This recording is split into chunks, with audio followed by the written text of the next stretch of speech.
Most of our adult life consists of work, so it's important to figure out how we're gonna spend this time. Ideally, it should bring enough money, happiness, and a sense of fulfillment.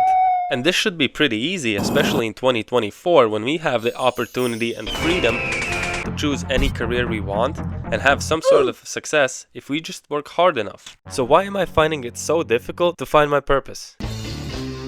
The last 4 months have been terrible, because I couldn't figure out what I want to do with my life. I also didn't have a job at this time, so my life truly felt empty. And during these 4 months, I really envied my friends who had found their purpose. And not just the ones who have made successful careers from their passion, but also my friends who just have a side project outside of work. I also wanted to have that feeling of having something I work on that I believe in. But every time I came up with an idea, I thought, nah, I don't want to be that guy. That doesn't make enough money, and that's just too hard.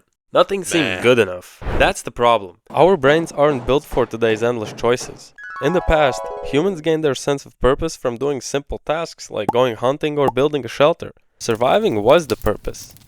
Now, surviving's pretty chill for the most part, and I can choose between 100 different careers without needing to leave my bedroom. This creates decision paralysis. It's hard to decide what to do, and when I finally do, I never feel like I made the right choice. Of course, it's a luxury problem to have, but that's the reason why me and so many others have the feeling that they're lost and stuck in life. So is there anything we can do about this?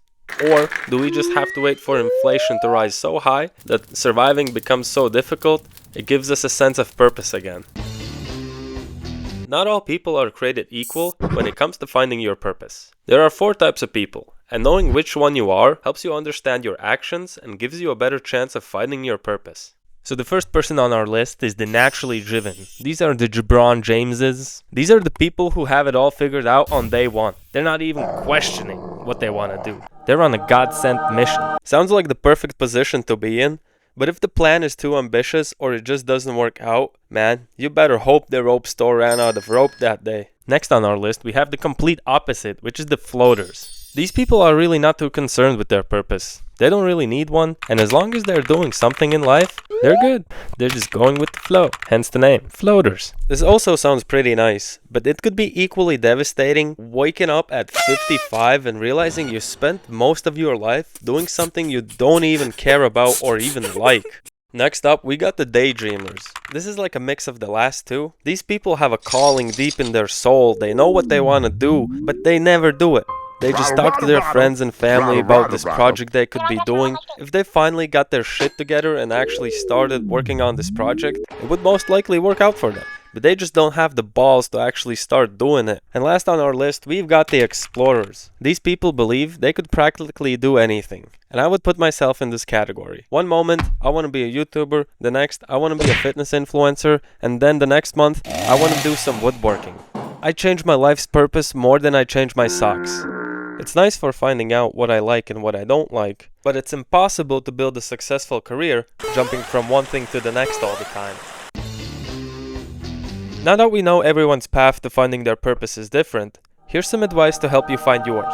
And if I would have known the things I'm gonna explain here back then, I certainly wouldn't have wasted so much time. First, you gotta try different things. How else are you gonna find out what you like and what you don't like? A lot of jobs seem cool until you actually do them. And the most important thing is not to overthink it. Don't care what anybody else thinks. Do the thing you want to do. If it works out, great. If it doesn't, forget about it. Move on to the next thing. It's not like if you choose to do something, now you're going to have to do it for the rest of your life. Second, you tried a couple of things but nothing stuck. So here's what you should do. List out all the things you've done. At the top should be the things you enjoy doing the most, and at the bottom, the things you absolutely hated doing. Now, all the things at the bottom, have a good look at them and never do them again. And don't try to do things similar to that. Try something different. For example, you tried doing dropshipping and absolutely hated doing that, and now you want to start a clothing brand. Well, you're pretty much going to be doing the same shit as dropshipping, but now you're just going to have to create the product yourself. Now for the things at the top of the list. You should probably give them another chance. But think about all the things you didn't like about it and make small adjustments. For example, I wanted to be a content creator, and I started making videos on Instagram. But I didn't like filming myself and bringing my camera along everywhere I go. Now, I still create content, but just without all the parts I didn't like. Focus on your strengths and the stuff you're good at. Even if you think you could make more money doing this other thing, but you don't like it that much. And this brings me to my last point. These whole 4 months I spent miserable, jealous of my friends. I just wanted to have something I could invest my time in and build a great career. Well, I actually did have that, a web development agency. And on paper, this sounded perfect. My brother has been a web developer for 5 years and he knows the ins and outs of the industry. I bought and finished a course, so I knew exactly what I needed to succeed.